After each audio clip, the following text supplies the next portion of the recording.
जय हिंद दोस्तों, मैं राहुल आप सभी का स्वागत करता हूं अपने YouTube चैनल पर। आज हम बताने वाले हैं कि टैली में जो है डीआर और सीआर की सबसे बड़ी समस्या होती है। जब भी आप वाउचर बनाते हैं, लेजर बनाते हैं, एंट्री आप पास करते हैं तो उसमें सबसे बड़ी जो समस्या आती है कि किस व्यक्ति को हमें डीआर करना है और किस व्यक्ति को सीआर करना है, हमें कौन सी संपत्ति को डीआर करना है और कौन सी संपत्ति को सीआर करना है। इससे पहले भी हम आपके लिए वीडियो बना चुके हैं।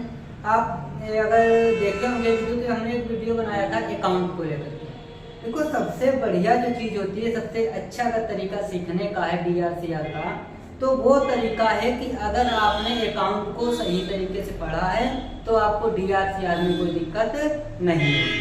तो हम एक बार हम आप लोगों को जो है रिवीजन करवाते हैं अकाउंट का, फिर उसके साथ साथ में हम बताते हैं कि डीआर और सीआर को हमें किस तरीके से करना है, किस व्यक्ति के अकाउंट को डीआर और किस व्यक्ति के अकाउंट को सीआर। सीआर और डीआर है क्या? डीआर का मतलब डेबिट होता है और सीआर का मतलब क्रेडिट होता है। तो शुरुआत करते हैं हम सबसे पहले कि हमें सबसे पहले तो डीआर और सीआर के लिए डेबिट और क्रेडिट के लिए, डेबिट और क्रेडिट के लिए हमको सबसे पहले जो पता होना चाहिए वो पता होना चाहिए अकाउंट। तो एक बार रिवीजन करते हैं कि अकाउंट क्या है।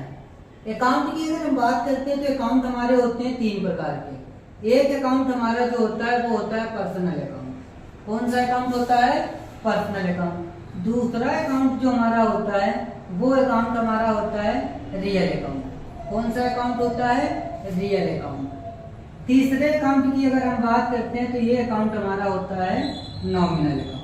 अगर आप इन तीन अकाउंट को और इनके तीन अकाउंट के दो नियम को अगर आपने कभी पढ़ा है, अगर आपने वीडियो इससे पहले देखा है तो आपको दिक्कत नहीं होगी। इस बात की तो हम बात नहीं लेते हैं। आप बताते हैं कि पर्सनल अकाउंट क्या है। देखो, हम आपको क्या बोलते हैं कि रिवीजन कराएं। देखो, पर्सनल अकाउंट का मतलब होता है किसी व्यक्ति का नाम, किसी पर्सन का नाम हो सकता है, किसी व्यक्ति का नाम हो सकता है, किसी संस्था का नाम हो सकता है, ठीक है, किसी कंपनी का नाम। अगर इनके नाम पर कोई अकाउंट ओपन होता है, किसी का अगर लेजर बनता है, व्यक्ति के नाम से लेजर बनाया जाता है टैली में, संस्था के नाम से बनाया जाता है या कंपनी के नाम से कोई लेजर बनाया जाता है, तो आप याद रखिएगा कि वो लेजर हमारा किस में जाएगा? वो माने जाएंगे हमारे पर्सनल अकाउंट। अब बात आती है रियल अकाउंट। ये अकाउंट जो हमारे होते हैं संपत्ति के नाम पर खोले जाते हैं। किसके नाम पर खोले जाते हैं? संपत्ति के। रियल की अगर आप बात करते हैं तो किसके नाम पर खोले जाते हैं? संपत्ति के नाम पर खोले जाते हैं। नॉमिनल अकाउंट की अगर हम बात करते हैं तो खर्च, हानि, आय और लाभ के नाम पर खोले जाते हैं। तो किसके नाम पर खोले जाते हैं नॉमिनल अकाउंट? नॉमिनल अकाउंट हमारे खर्च, हानि, आय व लाभ के नाम पर खोले जाते हैं। अगर आपने इन चीजों को पढ़ा है तो आप अकाउंट आप लेजर को पहचान सकते हैं कि ये जो संपत्ति हमारी है वो पर्सनल में जाएगी, रियल में जाएगी या फिर नॉमिनल में जाएगी। अब बात आती है कि पर्सनल अकाउंट के नियम क्या होते हैं। पर्सनल अकाउंट के दो नियम होते हैं। पहला नियम ये कहता है कि पाने वाले को डीआर करते हैं। किसको डीआर करते हैं? पाने वाले को डीआर करते हैं। और दूसरे में कहता है पाने वाले को डीआर, और दूसरे में कहता है कि देने वाले व्यक्ति को सीआर करते हैं। सीआर किसको करेंगे? सीआर करेंगे देने वाले व्यक्ति को। आप इतना याद रखिएगा। यहाँ पे एक व्यक्ति होगा रिसीवर और एक व्यक्ति होगा हमारा देने वाला, मतलब देने वाला सेंडर। मतलब एक व्यक्ति पाने वाला और दूसरा व्यक्ति देने वाला। इसी प्रकार यहाँ पे हमारे दो नियम होते हैं। पहला नियम कहता है कि आने वाली संपत्ति को डीआर करते हैं और जाने वाली संपत्ति को सीआर करते हैं। याद रखिएगा, आने वाली संपत्ति को डीआर और जाने वाली संपत्ति को सीआर करते हैं। तो आप यहाँ पे क्या कर सकते हैं? जो संपत्ति तुम्हारे पास आए तो समझ लेना वो हमारा रियल अकाउंट, और जो संपत्ति हमारे पास से जाए वो भी समझ लेना हमारा रियल अकाउंट। नॉमिनल अकाउंट के भी दो नियम हमारे होते हैं। इसमें हम क्या करते हैं? खर्च और हानि को डीआर करते हैं। खर्च और हानि को क्या करते हैं? डीआर करते हैं। और आय और लाभ को आय और लाभ को क्या करते हैं, सीआर करते हैं। आप इस बात का याद रखिएगा कि किस व्यक्ति को लिया। एक बार फिर से देखते हैं, पर्सनल अकाउंट कहता है कि पाने वाले को डीआर, देने वाले को सीआर। रियल अकाउंट कहता है कि आने वाली संपत्ति डीआर और जाने वाली संपत्ति सीआर। और नॉमिनल अकाउंट कहता है खर्च को और हानि को। अगर बिजनेस में खर्च है या हानि है तो उसको करेंगे डीआर, आय है या लाभ है उसको करेंगे सीआर। तो अगर आपको ये 3 अकाउंट पता है और इनके 3 अकाउंट के अगर ये आपको नियम पता है कि कौन सा व्यक्ति डीआर कब होता है और कौन सा व्यक्ति सीआर कब होता है, तो आपको एंट्री के अंदर एंट्री करते समय, वाउचर बनाते समय आपको कोई दिक्कत डीआर सीआर में नहीं होगी। अब हम आपको बताते हैं कब डीआर और कब सीआर, किस समय हमें किस व्यक्ति का अकाउंट डीआर और किस व्यक्ति का अकाउंट सीआर करना है। तो आगे देखते हैं हम लोग। अकाउंट तो आपने समझ लिया एक बार, इससे पहले हम वीडियो बना चुके हैं। अगर आपको सिर्फ अकाउंट का ही वीडियो देखना है तो आप वहां पे जाकर के आप हमारे चैनल पर, उसमें आप देख करके पूरी तरीके से समझ सकते हैं अच्छी तरीके से कब हमारा डीआर कब हमारा सीआर। ये तो हमने आपको करा दिया रिवीजन। तो इस तरीके से हमारे 3 अकाउंट और 3 अकाउंट के 6 नियम, यही हमारे टैली के अंदर गोल्डन रूल बोले जाते हैं। टैली में जो गोल्डन रूल्स होते हैं वो हमारे यही अकाउंट के 6 रूल्स बोले जाते हैं। अब गेम करते हैं कि कब होगा डीआर और कब होगा सीआर। किस खर्चे को करना है डीआर, किसको करना है सीआर या डीआर। तो पहले हम एक एग्जांपल के तौर पर देखते हैं कि जैसे हमने लिख दिया कैश रिसीव्ड फ्रॉम मोहन। क्या लिखा, कैश रिसीव्ड फ्रॉम मोहन। मान लिया 50,000 रुपया, कितना रुपया, 5,000 रुपया मान लेते हैं। मोहन से क्या किया गया, कैश रिसीव किया गया है। अब इसमें एक व्यक्ति का अकाउंट डीआर होगा और एक व्यक्ति का अकाउंट सीआर होगा। तो आपको सबसे पहले तो ये बात समझना है, एक बात ये समझना है कि पाने वाला व्यक्ति कौन होगा और देने वाला व्यक्ति कौन होगा। तो आप समझिए कैश क्या है, हमारे पास संपत्ति है। मोहन कौन हो गए, पर्सनल अकाउंट हो गए। अब हमें एक का डीआर और एक का सीआर करना है। तो एक बात आप समझिए, पर्सनल अकाउंट कहता है ये कौन हो गए हमारे पर्सनल अकाउंट, ये हमारे हो गए पर्सनल अकाउंट। क्योंकि पर्सनल अकाउंट का मतलब होता है व्यक्ति, संस्था या कंपनी के नाम पर खोले जाते हैं। तो पर्सनल अकाउंट ये कहता है कि पाने वाले को डीआर और देने वाले को सीआर। तो यहाँ पे मोहन से हमने रिसीव किया है, मोहन से रिसीव किया है, तो मोहन हो गए देने वाले, मोहन हो गए देने वाले, तो देने वाले को सीआर। तो हम क्या करेंगे, मोहन का अकाउंट सीआर करेंगे और मोहन का अकाउंट डीआर करेंगे। अच्छा, रियल अकाउंट में क्या होता है, रियल अकाउंट में क्या होता है, कैश हमारा क्या हो गया, केस हमारा हो गया रियल अकाउंट, केस हमारा हो गया रियल अकाउंट। रियल अकाउंट ये कहता है कि आने वाली संपत्ति को डीआर और जाने वाली संपत्ति को सीआर। अगर मोहन ने ये पैसा दिया है तो मोहन ने अगर ये पैसा दिया है 5,000 रुपया, तो मोहन देने वाले किसी दिन को कर दिया सीआर। और मोहन ने क्या दिया है, कैश दिया है, कैश हो गई आने वाली संपत्ति। और रियल अकाउंट कहता है कि आने वाली संपत्ति को डीआर करेंगे, तो cash account DR, cash account DR. आप इस तरीके से बना सकते हैं। जैसे एक नियम होता है, एक डायग्राम बनाया जाता है टैली के अंदर, यहाँ पे लिखा जाता है पार्टिकुलर। क्या लिखा जाता है, पार्टिकुलर। यहाँ पे लिखा जाता है डेबिट, यहाँ पे होता है डेबिट और यहाँ पे होता है क्रेडिट। यही होता है डीआर और सीआर। अब हम आपको बता दें इस एंट्री को अगर इस डायग्राम में करना है तो कैसे करेंगे। यहाँ पे लिखा cash received from Mohan, Mohan हो गए देने वाले, तो मोहन का अकाउंट, मोहन अकाउंट हो जाएगा सीआर। कितना रुपया हो जाएगा, 5,000 रुपया। कितना रुपया, 5,000। मोहन ने क्या दिया है, तो मोहन ने दिया है पैसा। हमारे पास हो गई आने वाली संपत्ति कैश और आने वाली संपत्ति रियल अकाउंट में होती है डीआर। तो कैश अकाउंट हमारा हो जाएगा डीआर और कितना रुपया हो जाएगा, 5,000 रुपया। इस प्रकार से टैली में एक डायग्राम बना करके, एक टेबल बना करके किया जाता है। तो आपको कोई दिक्कत नहीं होगी। हमने कई बार कहा है, अगर टैली में अगर आपको पता है अकाउंट और अकाउंट के पता है आपको नियम, तो आपको डीआर सीआर में कभी भी दिक्कत नहीं होगी। तो आगे देखते हैं, दूसरी कोई एंट्री देखते हैं। दूसरी एंट्री ये देखते हैं कि अगर यहाँ पे एंट्री का नाम चेंज कर दिया जाए, एंट्री का नाम चेंज कर दिया जाए, दूसरी चीज इसमें हम किसी चीज को जोड़ दें, तब क्या होगा। ये तो हमारा हो गया पर्सनल और रियल का। किस तरीके से डीआर करना है, हर एक डीआर के नियम में हमको अकाउंट को जोड़ना है।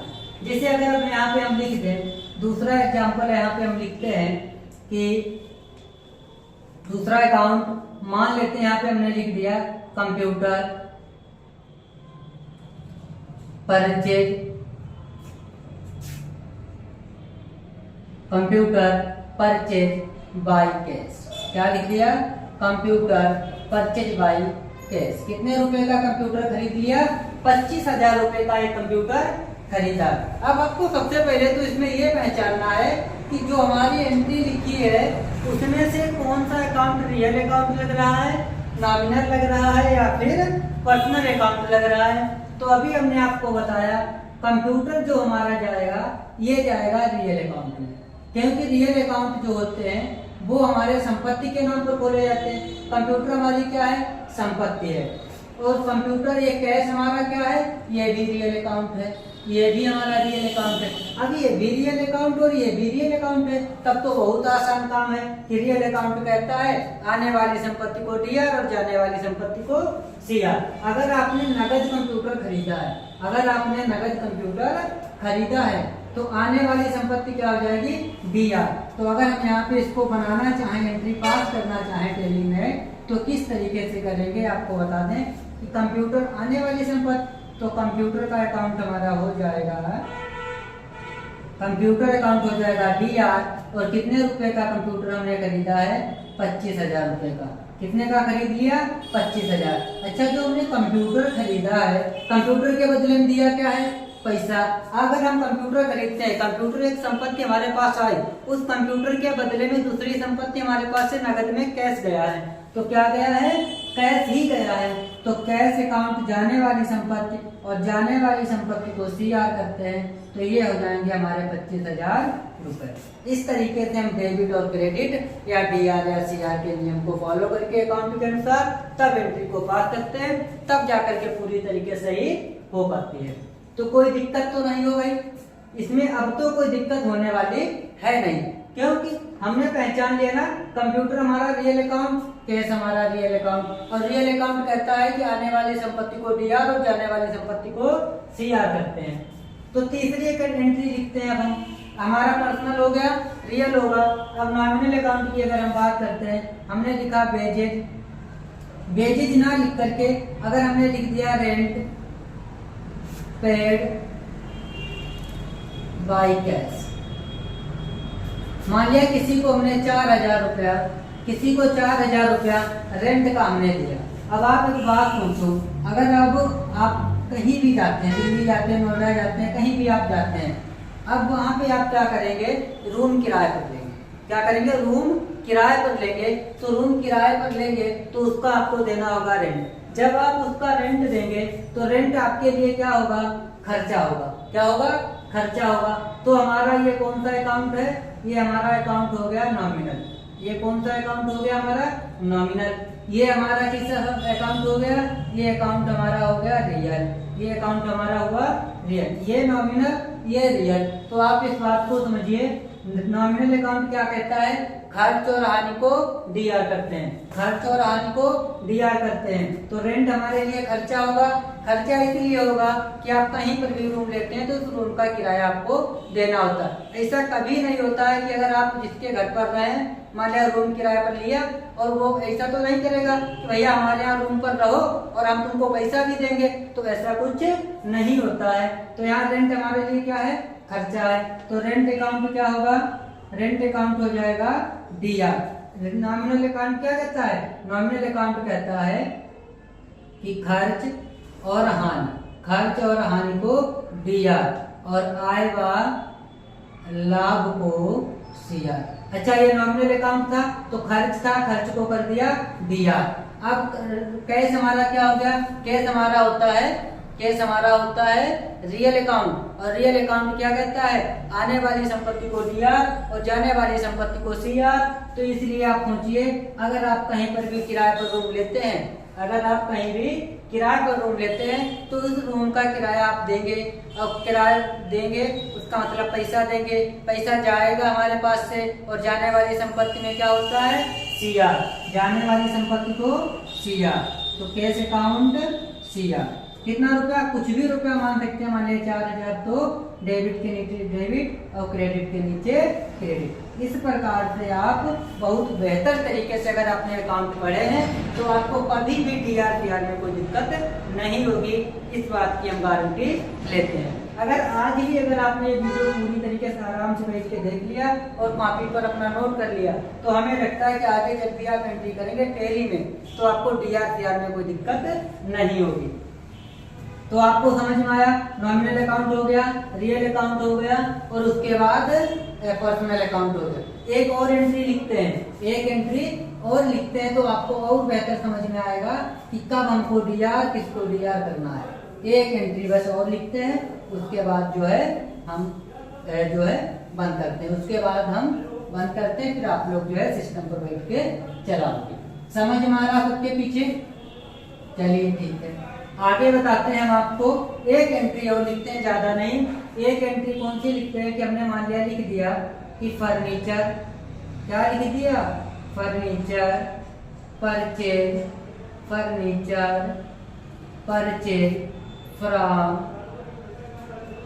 From Triveni furniture. क्या लिख दिया, furniture purchase from Triveni furniture. मान लिया यहाँ पे हमने लिख दिया 65,000 रुपए।